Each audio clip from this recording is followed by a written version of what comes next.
Subscription के button को दबाइए और बेल आइकन पर क्लिक कीजिए ताकि आपको तमाम वीडियोस फौरन मिलती रहें और वीडियो पसंद आने की सूरत में इसे लाइक, शेयर और कमेंट करना मत भूलिए।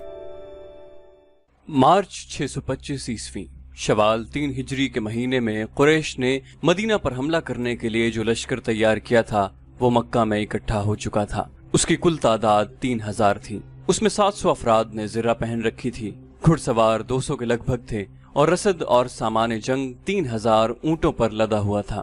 ये लश्कर कूच के लिए तैयार था। खालिद को एक रोज पहले की बात की तरह याद था कि इस लश्कर को देखकर वो किस कदर खुश हुआ था। इंतकाम की आग बुझाने का वक्त आ गया था। इस लश्कर का सालार आला अबू सुफियान था और खालिद इस लश्कर के एक हिस्से का कमांडर था।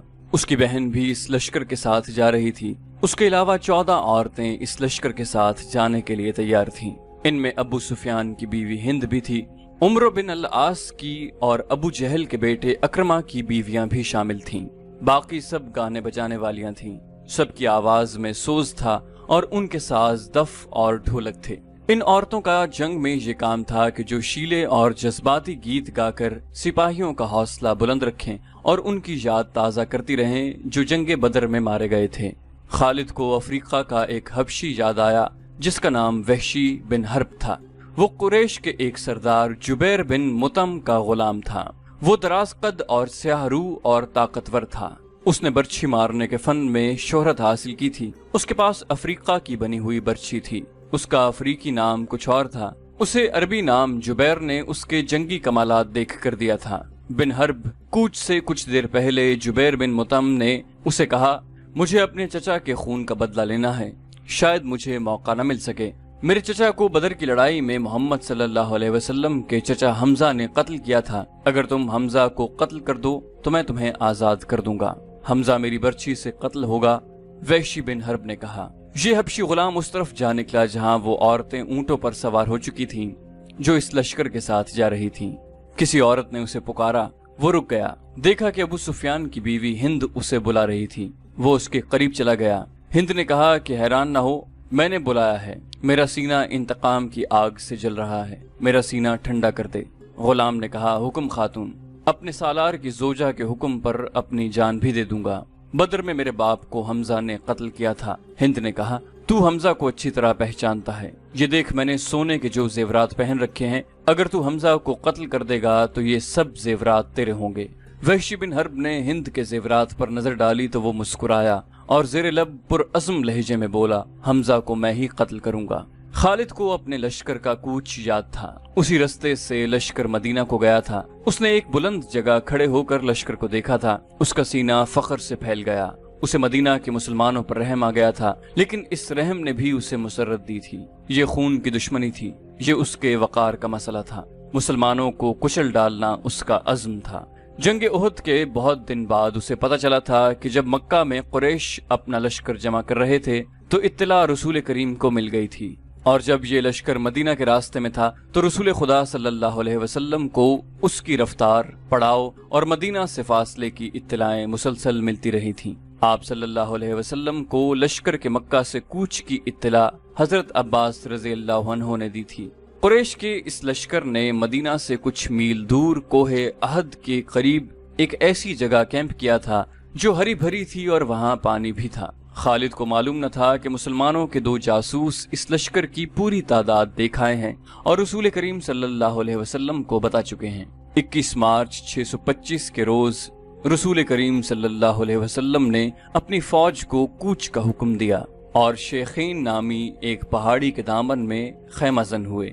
आप सल्लल्लाहु अलैहि वसल्लम के साथ 1000 प्यादा मुजाहिदीन थे, जिनमें 100 ने सरों पर ज़िरा पहन रखी थी। मुजाहिदीन के पास सिर्फ 2 घोड़े थे, जिनमें से एक नबी सल्लल्लाहु अलैहि वसल्लम के पास था। इस मौके पर मुनाफिकीन के निफाक का पहला खतरनाक मुजाहिरा हुआ जो गद्दारी के मुतरादिफ था। मदीना के बाज़ ऐसे लोगों ने इस्लाम कबूल कर लिया था जो दिल से मुसलमान नहीं हुए थे। उन्हें रसूल करीम सल्लल्लाहु अलैहि वसल्लम ने मुनाफिकीन कहा था। किसी के मुताल्लिक ये मालूम करना कि वो सच्चा मुसलमान है या मुनाफिक बहुत मुश्किल था। जब मुजाहिदीन मदीना से शेखीन की पहाड़ी की तरफ कूच करने लगे तो एक बाअसर आदमी जिसका नाम अब्दुल्ला बिन अबी था रसूल सल्लल्लाहु अलैहि वसल्लम के साथ इस बहस में उलझ गया कि कुरैश का लश्कर 3 गुना है, इसलिए मदीना से बाहर जाकर लड़ना नुकसानदेह होगा। आप सल्लल्लाहु अलैहि वसल्लम ने मुजाहिदीन के दूसरे सरदारों से राय ली तो अक्सरियत ने ये कहा कि शहर से बाहर लड़ना ज्यादा बेहतर होगा। आप सल्लल्लाहु अलैहि वसल्लम अब्दुल्ला बिन अबी के ही हम ख्याल थे, लेकिन आपने अक्सरियत का फैसला ही मंजूर फरमाया और कूच का हुक्म दे दिया। अब्दुल्ला बिन अबी ने शहर से बाहर जाने से इनकार कर दिया। उसके पीछे हटने की देर थी कि लश्कर में से 300 आदमी पीछे हट गए। तब पता चला कि ये सब मुनाफिकीन थे और अब्दुल्ला उनका सरदार है। अब 3000 के मुकाबले में मुजाहिदीन की नफरी सिर्फ 700 रह गई थी। रसूल करीम सल्लल्लाहु अलैहि वसल्लम दिल बर्दाश्त न हुए और 700 ही को साथ लेकर कोहे अहद के दामन में शेखीन के मकाम पर पहुंचे। खालिद ने एक बुलंद टेकरी पर खड़े होकर मुसलमानों की तरतीब देखी और उसने अपने सालार अबू सुफियान को बताकर अपने दस्ते की जगह तय कर ली। रसूल अकरम सल्लल्लाहु अलैहि वसल्लम ने मुजाहिदीन को कमोबेश 1000 गज लंबाई में फैला दिया। पीछे वादी थी, मुजाहिदीन के एक पहलू के साथ पहाड़ी थी, लेकिन दूसरे पहलू पर कुछ नहीं था। उस पहलू को मजबूत रखने के लिए रसूल सल्लल्लाहु अलैहि वसल्लम ने 50 तीरंदाजों को करीब की एक टेकरी पर बिठा दिया। उन तीरंदाजों के कमांडर अब्दुल्ला बिन जुबैर थे। अपनी जिम्मेदारी समझ लो अब्दुल्ला।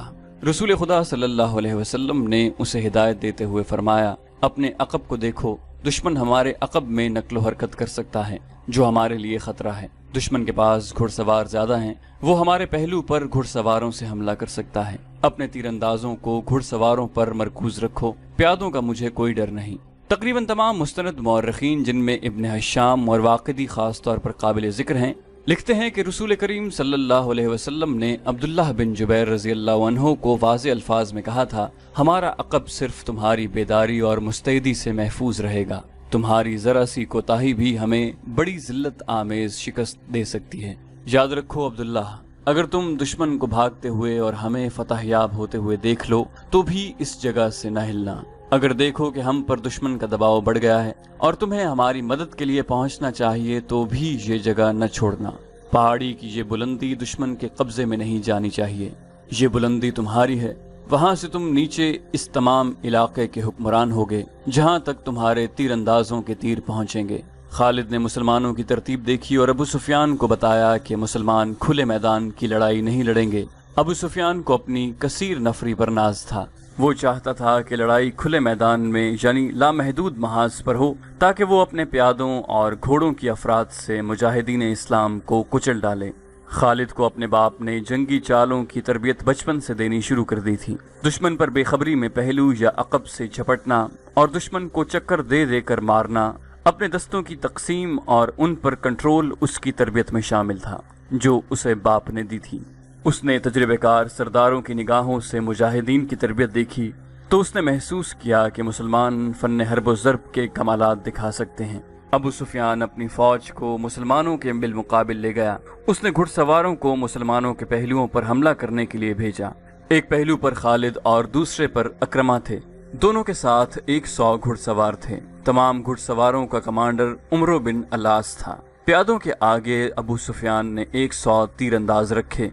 कुरैश का परचम तलहा बिन अबू तलहा ने उठा रखा था। उस जमाने की जंगों में परचम को दिल जैसी अहमियत हासिल थी। परचम के गिरने से फौज का हौसला टूट जाता और भगदड़ मच जाती। कुरैश ने जंग की इब्तिदा इस तरह की कि उनकी सफ़ों से एक शख्स अबू आमिर फासिक आगे होकर मुजाहिदीन के करीब चला गया। उसके पीछे कुरैश के गुलामों की कुछ तादाद भी थी। अबू आमिर मदीना का रहने वाला था। वो कबीला ओस का सरदार था। जब रसूल करीम सल्लल्लाहु अलैहि वसल्लम मक्का से हिजरत करके मदीना गए थे तो अबू आमिर ने कसम खाई थी कि वो आप सल्लल्लाहु अलैहि वसल्लम को और तमाम मुसलमानों को मदीना से निकाल कर दम लेगा।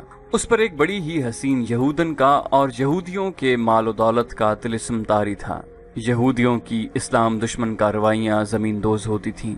बज़ाहिर उन्होंने मुसलमानों के साथ दोस्ती और फर्माबरदारी का मुआहिदा कर रखा था। अबू आमिर उन्हीं के हाथ में कठपुतली बना हुआ था, लेकिन इन यहूदियों ने उसे कुरैश का दोस्त बना रखा था। अब मुजाहिदीन कुरैश के खिलाफ लड़ने के लिए मदीना से निकले तो अबू आमिर कुरैश के पास चला गया। उसके कबीला ओस के बहुत से आदमी रसूल करीम सल्लल्लाहु अलैहि वसल्लम के दस्ते मुबारक पर इस्लाम कबूल कर चुके थे और वो कुरैश के मुकाबले में सफारा थे। ابو عامر آگے چلا گیا اور مجاہدین سے بلند آواز سے مخاطب ہوا۔ رسول کریم صلی اللہ علیہ وسلم نے اسے فاسق کا خطاب دیا تھا۔ قبیلہ اوس کے غیرت مند بہادروں، ابو عامر فاسق نے کہا، تم مجھے یقیناً پہچانتے ہو، میں کون ہوں، میری بات غور سے سن لو۔ وہ اپنی للکار پوری نہ کر پایا کہ مجاہدین اسلام کی صف سے قبیلہ اوس کے ایک مجاہد کی آواز گرجی، او فاسق بدکار، ہم تیرے نام پر تھوک چکے ہیں۔ خالد کو وہ وقت یاد آ رہا تھا۔ مجاہدین اسلام کی صف سے ابو عامر اور اس کے ساتھ گئے ہوئے غلاموں پر پتھروں کی بوچھاڑ شروع ہو گئی۔ مورخ لکھتے ہیں کہ پتھر برسانے والے قبیلہ اوس کے مجاہدین تھے۔ ابو عامر اور غلام جو مجاہدین کے پتھروں کی زد میں تھے، ایک ایک دو پتھر کھا کر پیچھے بھاگ آئے۔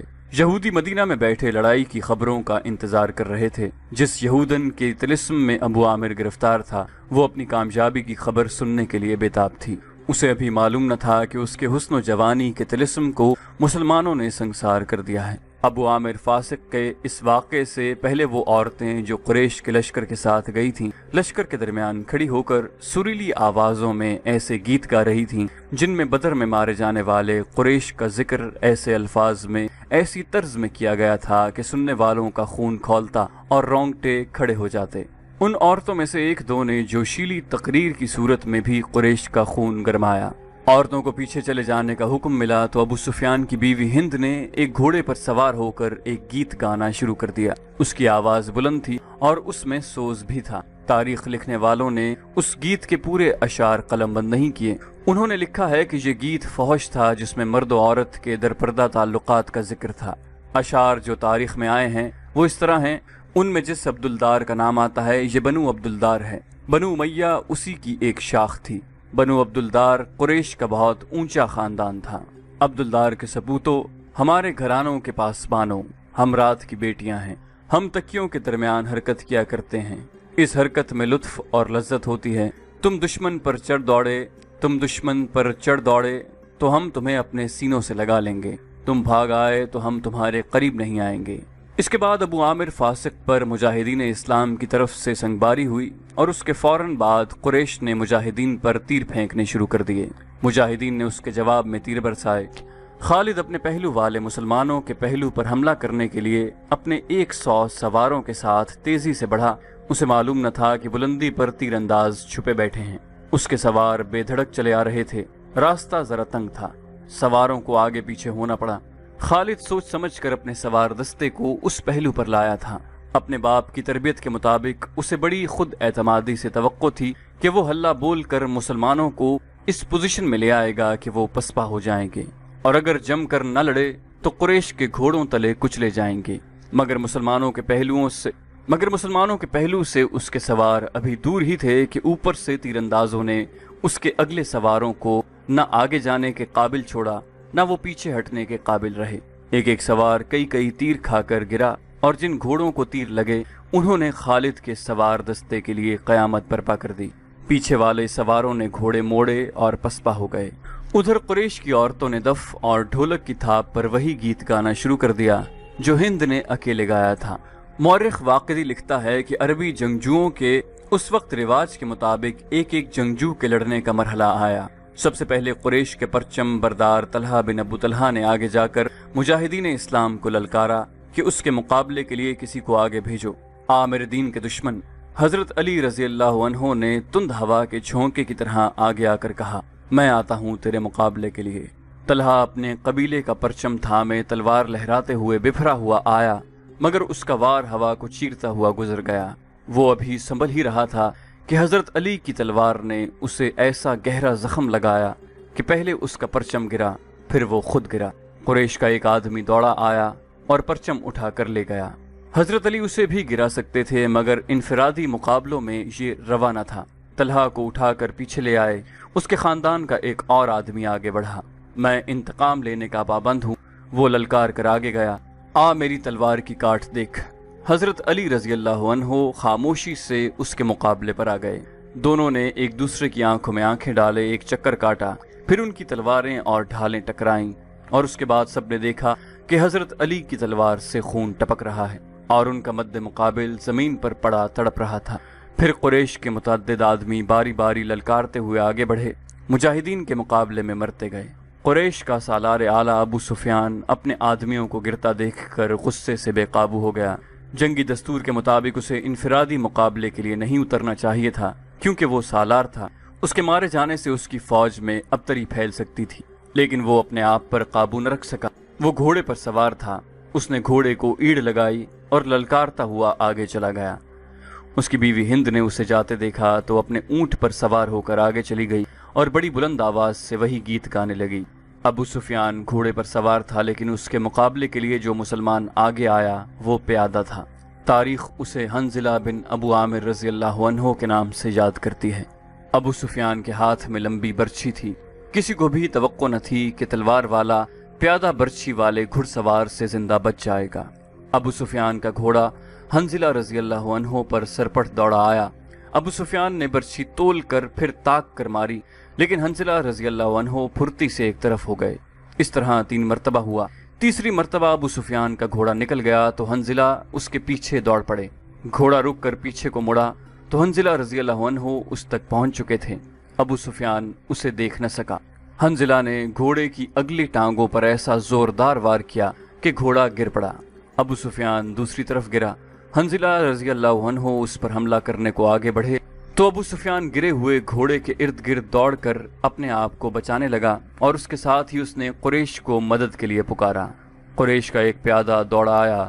مسلمان اس غلط فہمی میں رہے کہ یہ آدمی ابو سفیان کو اپنے ساتھ لے جائے گا، لیکن اس نے بے اصولی کا مظاہرہ کیا اور پیچھے سے حنظلہ رضی اللہ عنہ پر وار کر کے انہیں شہید کر دیا۔ ابو سفیان اپنی صفوں میں بھاگ گیا۔ سبسکرپشن کے بٹن کو دبائیے اور بیل آئیکن پر کلک کیجیے تاکہ آپ کو تمام ویڈیوز فوراً ملتی رہیں، اور ویڈیو پسند آنے کی صورت میں اسے لائک، شیئر اور کامنٹ کرنا مت بھولیے۔